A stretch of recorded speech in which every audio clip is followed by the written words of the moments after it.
우리 좌우에 계신 분들에게 인사 함께 하실까요? 우리 새해 복 많이 받으십시오라고 인사하겠습니다. 새해 복 많이 받으십시오.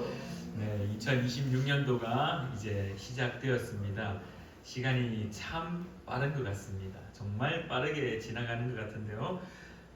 오지 않을 것 같은 이제 2026년이 왔고, 제가 어렸을 때만 해도 제가 어렸을 때 TV 볼 때 즐겨 봤던 만화 프로그램이 있었는데 2020 원더 키드라는 만화가 있었습니다. 그래서 거기에 보면은 막 그 이제 주인공이 하늘을 나는 차를 타고 막 날아다니고 막 그렇게 제가 어렸을 때만 해도 80년대 제가 초등학생이었었거든요. 그래서 그때만 해도 막 하늘을 나는 차는 상상할 수 없는 시절이었기 때문에 2020 원더 키드라는 그 만화를 보면서 그날이 오나 라고 했던 그 시절이 있었는데 벌써 2020년도가 이미 6년 전의 이야기가 되어버렸고 2002년도 월드컵도 이제는 옛날 사람들의 이야기가 되어버린 그러한 이제 시절이 된 것 같습니다.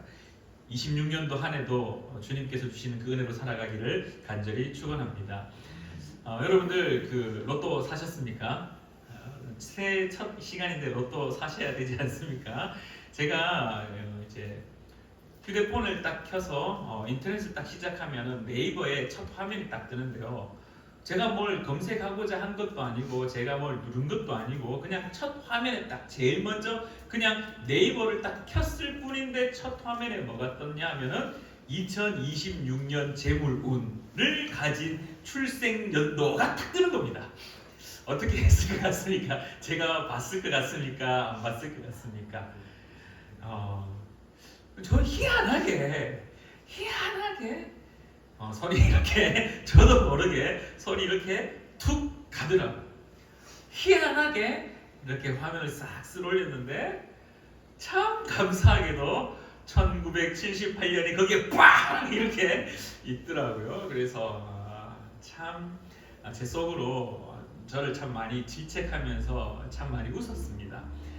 야, 목사가 돼갖고 26년도 재물은 딱 그러니까 거기에 눈이 가고 거기에 솔깃해져서 그냥 나도 모르게 그냥 그것을 쓸어 올려서 내가 태어난 출생 연도가 있는가 확인하고 있는 참 불쌍하기도 하고 참 안타깝기도 하고 참 이렇구나 라는 생각이 들면서 저도 모르게 그만 1978년을 찾고 있었고 1978년에 있는 모습을 바라보면서 흐뭇한 미소를 지었던 저의 불쌍한 모습이 있었습니다. 연초가 되면은 참 많은 이들이 토전 비결을 보고 뭐 사주팔자를 보기도 하고 자신의 미래를 바라보기도 합니다. 그러면서 또 우리가 새해 되면은 인사를 이렇게 이야기합니다. 새해 복 많이 받으십시오. 그래서 많은 이제 복이라는 개념에 우리가 가장 먼저 떠올리는 복이라는 개념은 어쩔 수 없이 재물에 관한 것들입니다. 물질에 관한 것들입니다. 돈에 관한 것들입니다. 그래서 좀 더 삶이 풍요로워지는 것에 의미를 두고 있고 또 다른 한편의 복은 건강의 복입니다. 아프지 않고 건강하게 젊을수록 지금이 가장 젊은 시절이지 않습니까? 지금이 가장 젊을 때입니다. 그러니까 지금이 가장 건강해야 될 때, 그래서 건강하기를 바라는 모습들. 그리고 또 한 가지를 더 바란다라면 그 복이라는 그 의미 속에는 워낙 위험한 시대를 살아가고 있습니다. 얼마 전에 TV를 통해서도 보셨겠지만은 캄보디아하고 태국하고 갑자기 막 수류탄, 폭탄, 미사일이 막 날라와서 학교와 병원이 파괴되어 버리고 어마어마한 사상자. 그리고 엊그제 뉴스였죠. 또 택시 기사 분께서 인도를 돌진해가지고 사망자가 발생해버리고 음주운전을 하면 안 된다고 함에도 불구하고 음주운전 때문에 많은 이들이 희생당하게 되는 일들.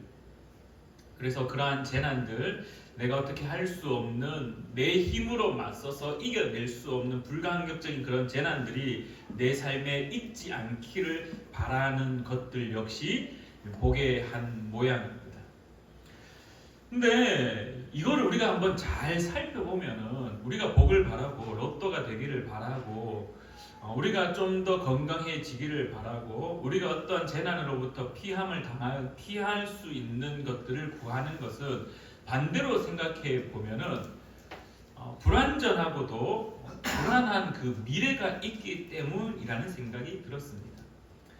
우리가 사주팔자를 보고 토정비결을 보고 우리가 성경을 읽으면서 또 한편으로는 하나님을 의지하는 또 다른 한편의 마음에 무엇이 있냐면은 불안한 나의 삶에 대한 두려움, 내 미래는 과연 어떻게 될 것인가 하는 그 불안함이 있기 때문에 로또를 사는 것이고 사주팔자를 보는 것이고 토정비결을 보는 것이고 또 하나님 앞에 매달리는 것.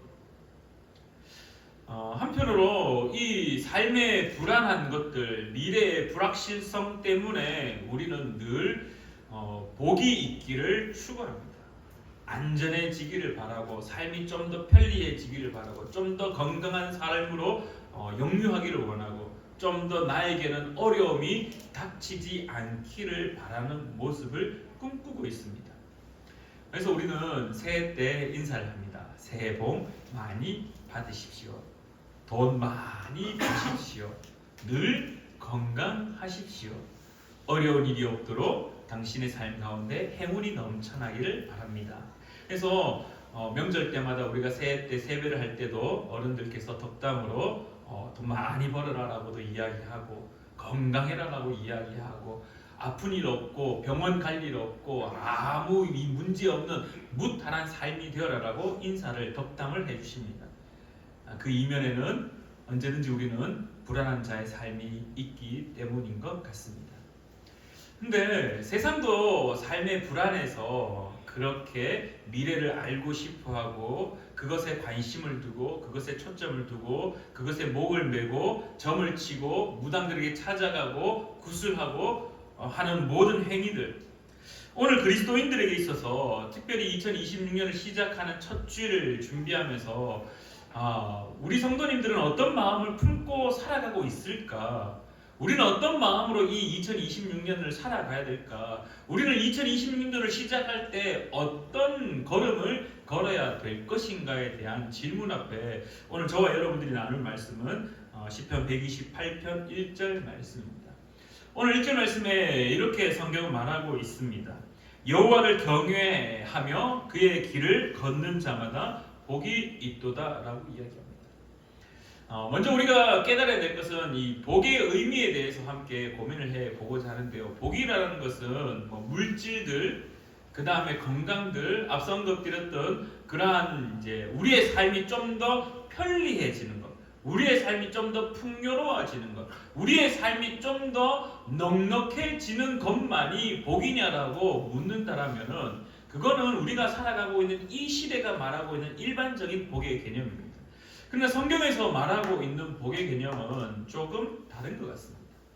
성경은 오늘 이렇게 이야기합니다. 여호와를 경외하며 그의 길을 걷는 자마다 복이 있다라고 이야기합니다. 도대체 어떤 것이 하나님의 자녀들 그리스도인에게 주어지는 복이냐? 그 첫 번째는 여호와를 경외하는 거다라고 언급하고 있습니다. 여호와를 경외한다. 이 경외라는 말이 예레라는 말로 히브리어로 기록이 되어 있는데요. 이 예레라는 말이 어떤 의미로 우리에게 등장하냐면 첫 번째는 경외의 첫 번째 말은 공경한다라는 말입니다. 존경한다라는 말. 나에게 있어서 어마어마한 영향력을 끼치고 우와 저 사람 말이 나의 삶에 뭔가 어떤 방향성을 제시하고 내가 이쪽으로 가고 있었는데 그 사람 말을 들었을 때 그 방향이 아니고 다른 방향으로 틀어야 되겠구나라는 어마어마한 어떤 영향을 나에게 허락할 때 그분을 우리는 어떻게 봅니까? 우러러 봅니다. 그래서 우리는 선생님을 우러러 본다라고 이야기를 합니다. 그래서 선생님의 말씀이 나의 삶에 어마어마한 영향력이기 때문에 그분을 존경한다라고 이야기합니다. 그래서 여호와를 경외한다고 할 때 첫 번째 예레의 의미는 존경의 의미가 그 속에 포함되어 있습니다. 나의 삶에 지대한 영향력을 끼치는 분, 내 삶의 방향을 지대하게 끼쳐서 방향을 딱 제시하시는 분, 너의 삶이 이런 방향으로 가야 된다라고 말씀하시는 그 은혜 때문에 내가 그분을 존경한다. 그분 앞에 엎드린다라는 것. 그것이 경외의 첫 번째 모습이다라면 두 번째는요, 두려워하는 겁니다. 예레의 의미 속에 두 번째 의미는 두려워하는 겁니다. 근데 여기에서의 두려워한다라는 것은 뭔가 무서워서 뭔가 공포심이 생겨서 그 공포로 인하여서 나에게 주어지는 반응, 우리가 공포 영화를 봤을 때 으악! 무서워라고 하는 그 반응이 아니라 그분이 너무 위대하시기 때문에, 그분이 너무 대단하시기 때문에, 그분이 내가 설명할 수 없을 만큼 너무나 전능하신 분이기 때문에 그 앞에 내가 탁 나아갈 때 나는 아무것도 아니다라는 사실로 인하여서, 그냥 낮아짐으로 인하여서 두려워 떠는 겁니다. 예전에 그 임금님이 이렇게 주상전하 납시오 하면은 많은 백성들이 어떻게 했습니까? 벌벌벌벌 떨었습니다. 왜? 그냥 단지 그분이 우리의 나라의 왕이시고 그분의 말 한마디에 모든 것이 좌지우지되고, 그러니까 그분의 어떤 위엄 때문에 정말 공포스럽고 두려워서가 아니라 그분의 위엄, 대단함 때문에 우리는 그분을 두려워하는데요. 또 한 가지 더 그 속에 포함되어 있는 것은 무엇이냐 하면은 내가 하고자 하는 방향이 아닐 때, 내 뜻이 있고 아버지의 뜻이 있는데 그 나를 지대한 영향을 끼치는 분의 뜻이 있는데 그 뜻대로 살아가지 않을 때 뭔가 확 선포하는 메시지로 인하여서 내가 잘못했구나라는 것을 깨닫는 것, 그것이 결국 겸허의 하나의 모습이다라고 성경은 말하고 있습니다. 그래서 우리가 여호와를 경외한다라고 이야기할 때 첫 번째는 그분의 위대함 때문에 우리가 존경하고, 또한 연속적으로 그분의 위대함 때문에 그분 앞에 설 때 나의 나약함으로 인하여서 두렵다라고, 내 모든 것이 싹 다 밝혀지기 때문에, 내가 감추고 싶은 그 모든 것마저도 싹 다 그분이 알고 있기 때문에 그분 앞에 설 때는 그냥 특별히 잘못한 것도 없는데, 특별히 내가 뭔가 사고를 친 것도 없는데 나에 대해서 모든 걸 알고 있다라는 이유로 인하여서 그냥 발가벗겨진 것 같은, 그래서 그분 앞에 설 때 어떡하지? 라는 그러한 느낌, 그러한 인식이라고 해야 될까요? 그러한 것들이 경외라는 말, 예례라는 말 속에 포함되어 있습니다. 이렇게 하나님의 백성 그리스도인들이 살아갈 때 여호와를 경외한다라는 것은 그분을 존경하고 그분이 나의 삶의 모든 것을 알고 있다라는 그 전능하시다라는 그 사실 때문에 두려워하는 마음이 있는데요. 근데 오늘 성경은 이렇게 더 포함합니다. 그 여호와를 경외하는데 그의 길을 걷는 자마다 복이 있다라고 이야기합니다. 여호와를 경외하며 그분을 존경하며 그분을 두려워하며 그분의 말씀에 따라 그 길을 걷는 자마다 복이 있다라고 이야기합니다. 근데 여러분들 여기에서 또 우리가 한 가지 생각해 보아야 될 게, 그분의 길을, 그의 길을 걷는다라는 첫 번째 출발점이 그분의 부르심이 있어야지 걸을 수 있습니다. 부르심이 없이는 그의 길을 걸어갈 수가 없습니다. 세상에 많은 사람들이 그리스도인이 있으며 또한 세상에 많은 사람들이 비그리스도인들이 있습니다. 그분들은 이제 믿지 않는 먼저 믿은 우리, 아직 믿지 못한 이들이 왜 그러면은 그의 길을 가지 못하느냐라고 질문한다라면 아직도 그들에게 향한 하나님의 부르심이 그들의 귓가까지 선포되지 못한 것 아닐까라는 생각을 해봅니다. 창세기 12장에 아브라함이 하란을 떠나서 갈대우르 땅을 떠나서 결국 가나안 땅으로 가게 되는, 어떻게 보면은 그의 길을 걷게 될 수 있는 가장 큰 요인은 무엇이었느냐라고 질문하신다라면은 하나님의 부르심이었습니다. 아브라함아라고 불렀습니다. 아브라함아라고 불렀기 때문에 아브라함은 그의 길을 걸어가기 시작했다라는 것입니다. 우리가 그의 길을 걷는 자라고 이야기할 때 우리의 첫 번째 모습은 하나님의 부르심이 우리 가운데 있기 때문에 우리는 그 길을 걸어갈 수가 있는 것입니다. 부르심이 없이는 그 길을 절대로 걸어갈 수가 없습니다. 신약 말씀에 성령께서 이렇게 말씀해, 예수 그리스도께서 오늘 우리에게 말씀하실 때 성령님은 늘 깨닫게 하시는 분이라고 이야기합니다. 예수를 그리스도로 고백하게 하는 이가 누구냐라고 했을 때 내가 스스로 주는 그리스도시요 살아계신 하나님의 아들이십니다라고 고백하게 하는 것이 아니라 그것을 고백하게 하는 이가 있는데 누구냐? 성령께서 깨닫게 하시기 때문에, 성령께서 기억나게 하시기 때문에, 성령께서 말하게 하시기 때문에 주는 그리스도시요 살아계신 하나님의 아들이십니다라고 고백할 수 있다는 겁니다. 바요나 시몬아 네가 복되도다. 네가 그것을 말하는 것은 네 입술로 고백하는 것처럼 보이지만은 하나님께서 하늘에서 너의 입으로 고백하게 하셨다라고 성경은 말하고 있다라는 겁니다. 그러니까 우리가 그의 길을 걷는다 했을 때 그 걷는 것의 의미의 첫 번째는요, 부르심으로부터 시작한다라는 겁니다. 사랑하는 우리 푸른나무교회 성도님들, 오늘도 여러분을 향한 부르심이 있기에 우리가 예배 드릴 수 있으며 이 자리에 있을 수 있으며 감사함을 올려드릴 수 있습니다. 믿으십니까? 그 부르심이 얼마나 감사하고 그 부르심이 얼마나 기쁜 일인지요. 근데 이제 그 부르심이 있고 이제 그 길을 걸어갑니다. 오늘 2026년도 첫 시간에 우리가 첫 번째 기억해야 될 그 길을 걸을 때 참 쉽지 않을 것 같습니다. 평탄하냐라고 질문하면요, 그렇지 않습니다. 첫 번째 우리가 기억해야 될 것은 기다림입니다. 그의 길을 걷는다라고 했을 때 뭐 많은 것들이 있겠지만 첫 번째는 기다림입니다. 여러분들 기다림이 쉬운 일입니까?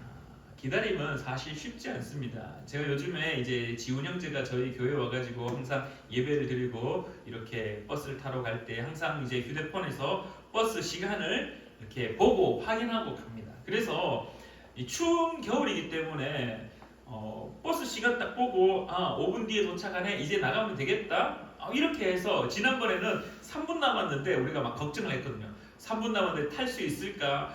뛰어가면 탈까 못 탈까 했는데 물어보니 3분 만에 탔다 하더라고요. 그래서 우와 라고 했었는데 어찌되었든 버스를 기다릴 때 그 버스가 오는 시간을 알면은 별로 그렇게 그 기다림이 지치지 않습니다. 근데 여러분들 90년대를 한번 생각해 보십시오. 우리 좀 연세가 있으신 분들, 우리 저하고 연배가 비슷하신 분들 예전에 버스 탈 때를 한번 기다려 보십시오. 생각해 보십시오. 그때는 몇 시 몇 분에 버스가 오는지 아무도 알 수 없습니다. 세상에서 가장 힘든 것이 학교 갈 때 버스 기다리는 겁니다. 희한하게도 제가 타야 할 버스만 오지 않습니다. 그렇지 않습니까? 여러분이 타야 할 그 버스만 오지 않습니다. 기가 찹니다. 기가 차. 기다리지 않는 버스는 그렇게 몇 대가 지나가는데 제가 타야 될 그 버스는 왜 그렇게 오지 않는지요?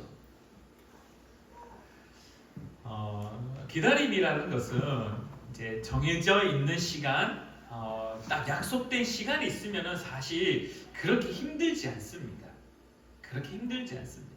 그냥 몇 시 몇 분 우리가 그때 정해진 시간에 봅시다라고 이야기하면은 그냥 그 시간에 맞춰서 가면 되니까 가서 기다려도 뭐 잠시 한 5분 정도, 길어봤자 뭐 한 10분 정도. 근데 여러분들 예전으로 아날로그 시대로 한번 생각해 보십시오. 휴대폰이 없던 그 시절로 한번 돌아가 보십시오.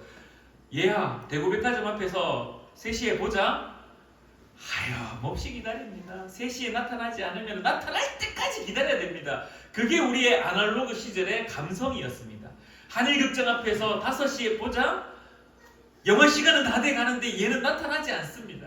하염없이 기다립니다. 그 기다림이 정해지지 않으면 사실 쉽지 않습니다. 오늘 우리가 이 그의 길을 걷는다라고 했을 때 첫 번째 우리가 생각해 보아야 될 문제는요, 기다림입니다. 근데요, 그 기다림이 약속은 있는데 그 약속에 완성되는 시간이 없습니다. 그렇지 않습니까? 짧게는 창세기 12장에 우리가 앞서 언급드렸던 이 아브라함의 일생을 보면요, 아브라함이 하나님으로부터 약속받습니다. 아브라함아, 내가 네게 보여줄 땅으로 가라. 본토 친척 아비의 집을 떠나 가라. 내게 복을 주겠다. 네가 큰 민족을 이루겠다. 너로 인하여서 바다의 모래알같이 하늘의 별과 같이 수많은 민족이 너로부터 나올 것이다. 큰 민족을 이룰 것이다. 복의 근원이 될 거다라고 그렇게 하나님이 약속했습니다. 근데 아브라함 인생에 그 약속이 언제 완성되었느냐, 언제 그것을 보았느냐, 못 봤죠. 큰 민족 못 봤습니다. 봤다라면 딱 2명입니다.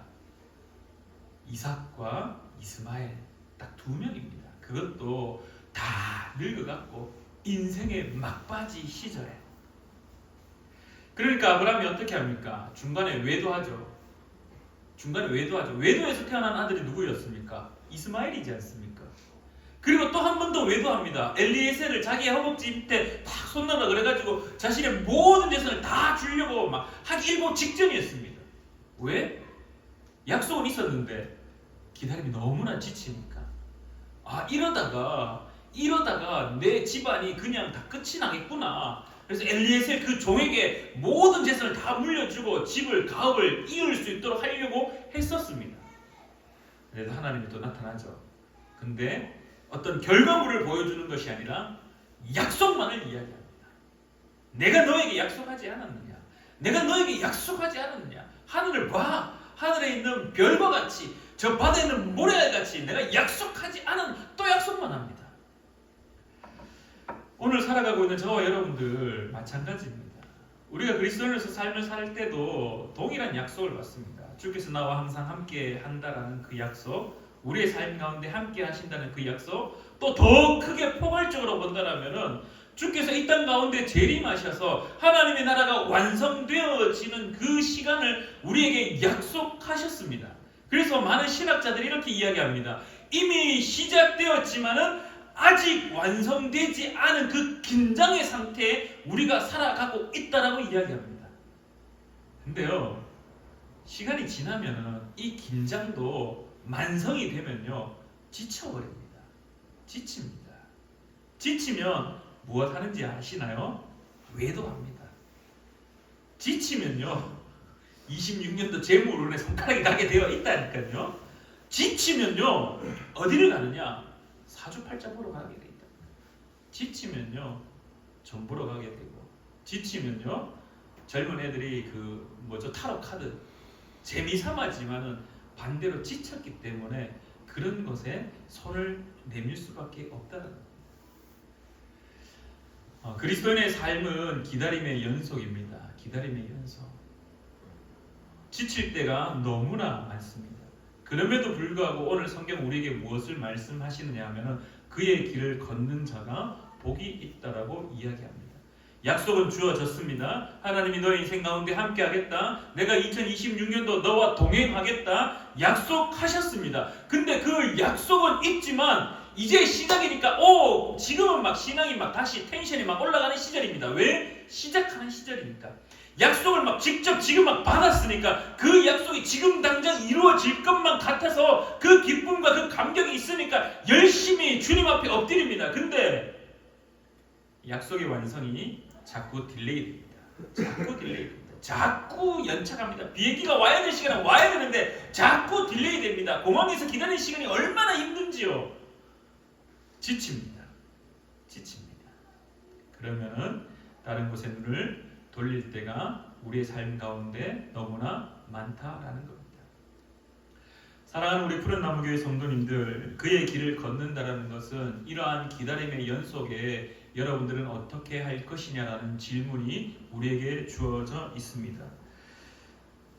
여기에 대한 답을 오늘도 이렇게 이야기하고 싶습니다. 두 번째는 이 기다림의 연속에 있어서 두 번째 우리가 가져야 될 2026년도의 마음은 나의 의지를 꺾는 것입니다.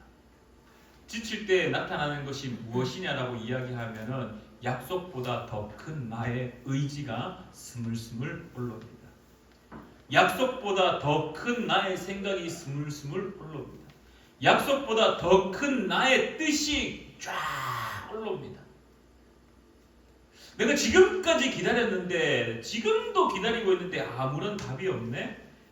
그러면은 무엇 하나 더 주님 앞에 엎드리기보다 무엇 하나 새로운 방법을 찾게 됩니다. 새로운 뜻을 구하게 됩니다. 새로운 어떤 노하우를 다 총동원해서 해결하기 위하여서 몸부림칩니다. 그게 아브라함이 엘리에셀, 그게 아브라함이 이스마엘을 태어나게 했던 모습이었습니다.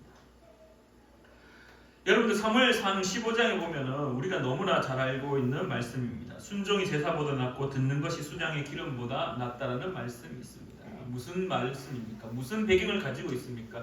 아말렉과의 전투에서 이 사울 왕이 사무엘을 기다리지 못하고 사무엘이 기다려라, 기다리고 예배드리고 제사드리고 그리고 나서 전쟁터에 나가라, 그러면 하나님이 승리케 하실 거다 약속이 있음에도 불구하고 사울이 어떻게 했느냐? 안 오니까. 사무엘이 와야 될 약속된 시간에 와야 되는데 안 오니까 지쳐서 어떻게 했느냐? 에이 뭐 지금까지 예배 드리는 거 봤는데 그 예배 내가 하면 되지. 자기 뜻을 쫙 끄집어내서 자기의 뜻대로 해버립니다. 사무엘이 오지 않았음에도 불구하고 자기의 뜻으로 그 모든 것을 행해버리고 전쟁터에 나가버립니다. 물론 승리하게 되죠. 그러나 하나님의 입장에서는 그를 버려버렸다라고 성경은 말하고 있습니다. 무엇 때문에? 기다림에 지쳐서 자기의 뜻이 그의 삶을 지배해 버렸기 때문입니다. 사랑하는 우리 푸른 나무교회 성도님들, 나의 의지를 꺾는다는 것은 사실 쉬운 것은 아닙니다. 지쳤을 때 나타나는 그 반응을 내가 또다시 꺾어서 내가 또다시 주님 앞에 엎드린다? 사실 쉬운 거 아닙니다. 오늘 우리가 알고 있는 예수 그리스도의 고백들, 마태복음 26장 39절부터 42절 말씀에도 그 겟세마네 기도를 떠올리실 수 있을 겁니다. 예수님의 기도에도 등장합니다. 아버지여, 할만하시거든 이 잔을 내게서 옮기시옵소서. 할만하시거든 이 잔을 내게서 옮기시옵소서. 우리의 어떤 완벽한 인간의 모습을 예수 그리스도께서 보여주고 있는 것 같습니다. 그럼에도 불구하고 그 뒤에 예수님이 이렇게 말씀하십니다. 할만하시거든 이 잔을 내게서 옮기시옵소서. 그러나 나의 원대로 마옵시고 아버지의 뜻대로 되기를 원하나이다. 사랑하는 우리 푸른 나무교회 성도님들의 2026년 그의 길을 걷는 자의 모습이 이런 모습 되기를 간절히 축원합니다.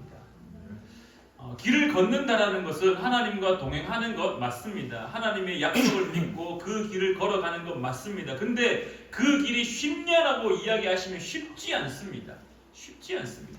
기다림이 계속적으로 있을 거고요. 그러다 보면 지칠 때도 있을 거고요. 그러다 보면 나의 의지를 꺾어야 될 때도 있습니다.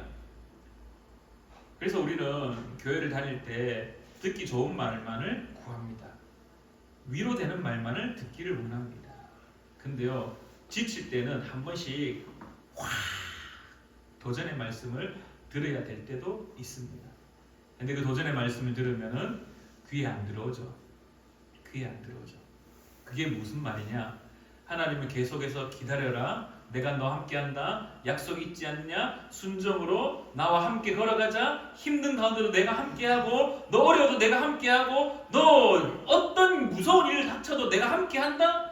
주님 아닌데요? 너무 힘든데요? 지치는데요? 내가 딴 거 잠깐 해볼게요. 그때마다 하나님이 오늘 우리가 찬양했던 것처럼 여호와께 돌아가라고 확 선포하는 그 말씀이 선포되어질 때 내 뜻을 꺾고 그 선포되어지는 말씀 앞에 엎드리는 것이 중요한데 내 의지가 더 크게 작용할 때가 참 많습니다.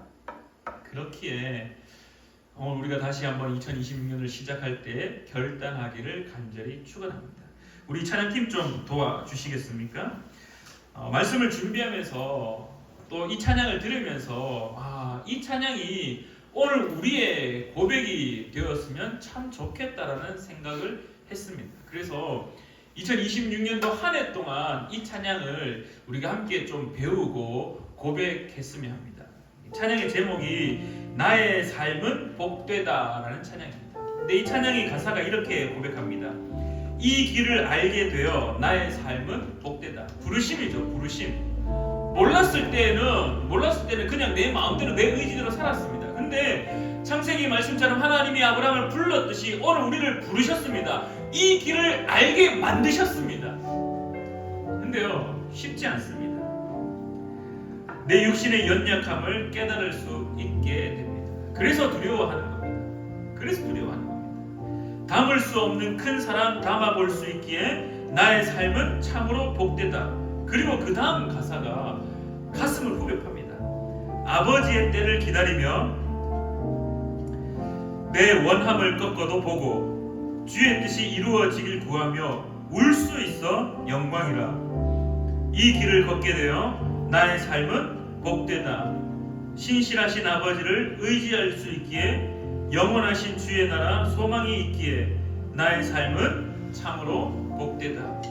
여러분들, 복은요, 불안한 미래가 안전해지기 위하여서 돈이 많아지는 것, 건강이 무너져서 건강이 다시 회복되어지는 것,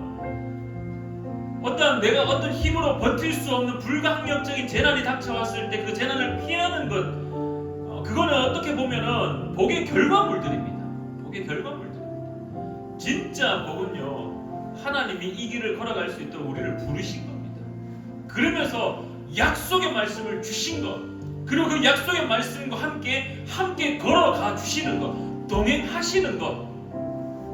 그럴 때 그 기다림 속에 지칠 때마다 지치지 말라고 때로는 당근을 주기도 하지만 때로는 채찍질 하시는 그 은혜, 그 채찍질을 들을 때마다, 그 채찍질 당할 때마다 우리는 따지고 들고 불만을 토로하고 왜 이러십니까 하지만은 하나님은 그 채찍 속에 돌아오라라고 이야기합니다. 그러면서 우리의 의지를 꺾으라라고 이야기합니다. 그 의지가 꺾여져서 순종하며 그 힘든 가운데 있을지라도 그 요셉이 그 어려움 속에 형통하다는 그 은혜처럼 그렇게 살아갈 때 그것이 참된 복이 아닐까요? 아무리 물질이 많아도, 아무리 건강이 온전하여도, 아무리 재난을 다 피하고 살아갈지라도 하나님이 알려주신 그 길을 걸어가지 않는다라면은 그리스도인에게 있어서 복은 다 상실되어 버린 것이라고 말할 수 있습니다.